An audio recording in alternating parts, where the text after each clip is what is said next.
Arcane Season 1 is out now, the League of Legends game adaptation that recently broke the internet. This animation series is insanely high ranked across the world, breaking Netflix's own record. I'm pretty sure many people and their mom have watched this show at this point. Come join and vibe with Lady Ray. Everyone, it's Lady Ray. Today, let's do a little review on the League of Legends Netflix show Arcane. The full episode of Season 1 is currently out now on Netflix, and also recently Riot Games announced that we're getting a Season 2. I am so hyped for that. I thought it'd be fun to share my experience watching the show and how I'm generally dealing with all of these mommies, daddies, and mother. Just an FYI, in case there's some of you who haven't watched the show yet, this video will contain spoilers. So without further ado, let's get into it. I have checked out a few of the past Elite cinematic videos on this channel before. Riot have experimented so many styles of animation and included so many epic fight scenes in these cinematic videos. Music releases have always been bangers as well. If you watch me since my KDA videos, you know how much I love them. That's why I knew that the quality of the show would be insane. So far, playing the game wise, I've only dabbled into Wild Rift, the mobile version of League of Legends, and I tried. Oh no! What a surprise! Before walking into Arcane, I was definitely curious of how exactly they would bring some of these champions to life. To say that Arcane is an emotional roller coaster, I would say it doesn't even do it justice. I was utterly shook to my core after finishing the show, given that the show was 6 years in the making as well, so my expectation was pretty high. On the other hand, it is true you don't need to know anything about League of Legends to be able to watch the show, and it's absolutely phenomenal that they're able to do that, to make the show sort of like stand alone, being its own thing outside of the game. However, I do remember feeling a bit lost watching the first episode. So this show is separated into 3 acts, and each act have 3 episodes, and I would say it was until the end of Act 1 that the story started to take off for me. In the show, we travel to the city of Piltover, a beautiful, thriving place that is the symbol of technological innovations and progress. Holy shit, the character designs are just stunning. Sickening outfits and makeup look. On the other side of this world, we explored the underground city Zaun. People would have to fight for their lives to survive. Air is heavily polluted and toxic. Gangsters run the city. Shimmer drug and addicts are everywhere. The difference between these 2 places are night and day, but they both have their own unique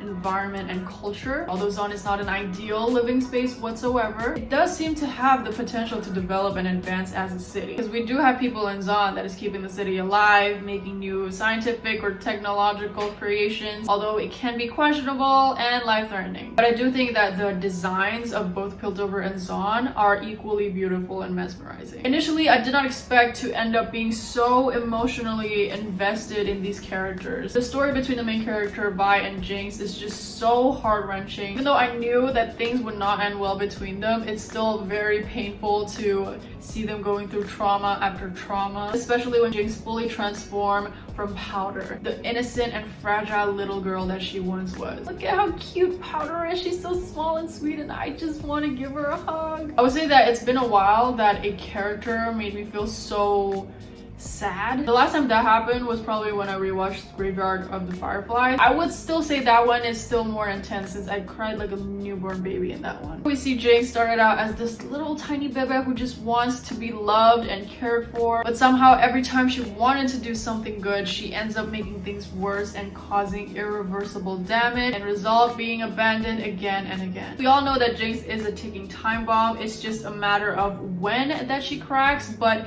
it is that buildup of how that she's going to crack. It's what makes this show so fascinating and somehow kind of satisfying. Vi though, oh my god. Every parkour and fight scene just makes me shrimp harder and harder for her. I mean, how can you not? The girl is on fire. Even when Vi is a tiny kid, she is already so brave, powerful, and caring. Personally, as the eldest child of the family who kind of need to be a parental role for my younger sibling, I can relate to Vi to a T. The desire of wanting to be powerful enough to protect the one she cares about, wanting Powder to have a better chance in life and away from danger, all these responsibilities that she tried to carry despite still being a child. I have mad respect for her. Kids should be kids, you know, and unfortunately a lot of kids don't get to be that. You do see that being the case for some of the characters in the show, which makes it even more heartbreaking. When we see some of these posters or teasers of Arcane, Jinx is definitely presented as one of the main character of the show. However, Arcane does not only explore one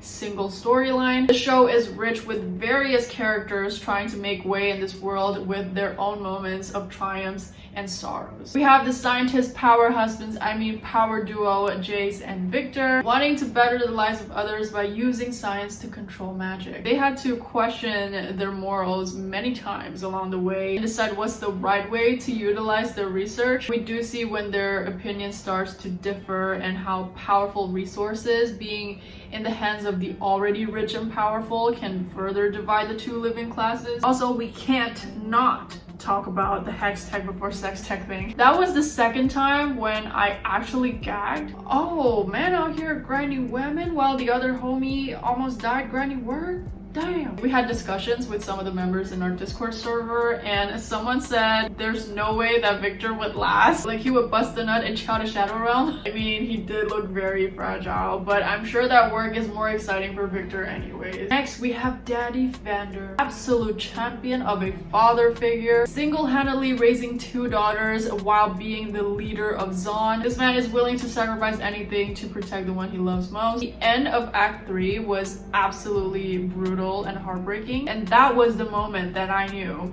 this show is going to destroy me by the time that I finish watching it. Now that it's pretty much confirmed that Vander is Warwick, the wolf champion, and I'm scared. If I'm his daughter, I would not know how to process that. I mean, don't get me wrong, I still have to see it though. And let's talk a little bit about the antagonist, Silco. In the beginning, I thought he was just a dick, but his story does get a lot more interesting later on. Other than him being ruthless and evil, he is also capable of taking care of someone and in a way provide for others. At first, I was not quite sure, but now I do believe that Silco did really love Jinx. Plus the fact that he have been abandoned by his own family before, so it makes sense that he would be able to relate with Jinx on that. The very last moment of Silco is a crucial catalyst in terms of Jinx's transformation. And it shows that Silco is really the only one that can fully accept Jinx despite how broken she is. I still think he's a very toxic dad for Jinx, but story-wise, without Silco, we would not have Jinx. Mel's look in the show has got to be one of my favorites. The gold accent and everything that she wears, even her eye makeup and freckles, it's just stunning. The whole look, it just screams power, rich, hot. She is a woman that definitely knows how power works and how to make it work for her. She is willing to manipulate and take risks when it comes to getting things done and getting the things that she wants. But at the end of the day, she does prioritize what that she thinks is best for Piltover and its people. Although right now, given the ending of season 1, I'm not sure whether or not Mel will be able to survive, since there is that scene of her armor kind of reflects, and I don't know if that's going to help her. But I can also kind of see her dying as well in like the very beginning of season 2. I guess we'll have to wait and find out. Mel's mother though, a threat. There were times where I was scared to even look at her. Wow, sorry, mommy. And it's interesting to see how different her values are compared to Mel. She's not scared to fuck shit up. Scars all over her body, yada yada, and will probably eat you alive during war. If she is introduced a little bit later in the show, her role would probably be more significant in season 2. And this is hinting at Noxus. We know now that Mel's family is Noxian, meaning we're probably going to be expanding the world a bit more in season 2, and I am definitely excited to see that. And she also have a very interesting taste in cuisine. Caitlyn, on the other hand, was an unexpected mommy. I didn't really care that much about her until she crossed paths with Vi. Vi and Caitlyn is probably my most favorite pair throughout Arcane. Caitlyn is Piltover Popo and Vi is the rebel who grew up in Zaun. How their values and morals clashes together, seeing them working and fighting alongside each other. There were just so many memorable interaction between these two. I loved it. I've also heard the ship name as Violin. God, that's adorable. Heimerdinger, the big brain Yordle grandpa. He is so cute and fluffy. I don't know how they were able to make his character design work so well with this style of animation, since his character is very different from the human-ish design. He doesn't really look like he's talking, but they were able to capture his expression and emotion so well. I thought that his character is very important in terms of representing a more conservative, outdated opinion on magic, with some good reasons though. In general, very likable character. I'm very curious to see what they're going to do with him and Echo in season 2, and I need a Heimerdinger plushie. What I've noticed is that there is no absolute black or white in terms of the actions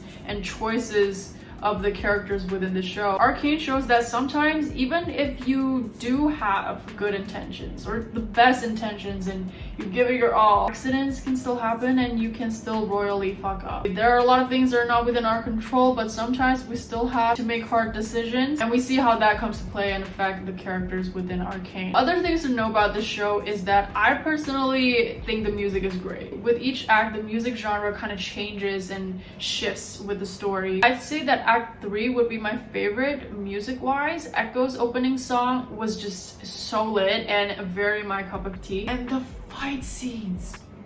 My most favorite fight scene would probably be Echo and Jinx on the bridge, or Jace with Vi, because that one was also kind of like an iconic moment, you know, like a duo you wouldn't really expect, but it works. The voice acting combined with the facial expressions of the characters was just amazing, and they felt real. Her expression and emotions is so important when it comes to letting the viewers understand what she's going through inside. I think they've knocked it out of the park. To be honest, there's just so many things in Arcane that we can talk about. I could go on, but this video would be insanely long. Making this video is very out of my comfort zone, but I did have help from these amazing people from my Discord server. Thank you for having the Arcane discussions with me and answer all of my questions regarding the show. We've discussed quite a bit of stuff together, but it's just impossible to fit it into this one video. If you've enjoyed this video and you're interested in seeing me maybe do another video about Arcane, do leave a like and feel free to let me know in the comments. If you want to support me outside of YouTube, you can check out my Ko-fi page or my Twitch channel, link below in the description for more content. If you want to follow me on the gram or Twitter, my handle is right up here, LadyRay_. Thank you so much for watching this video till the end, and I hope to see you in the next video.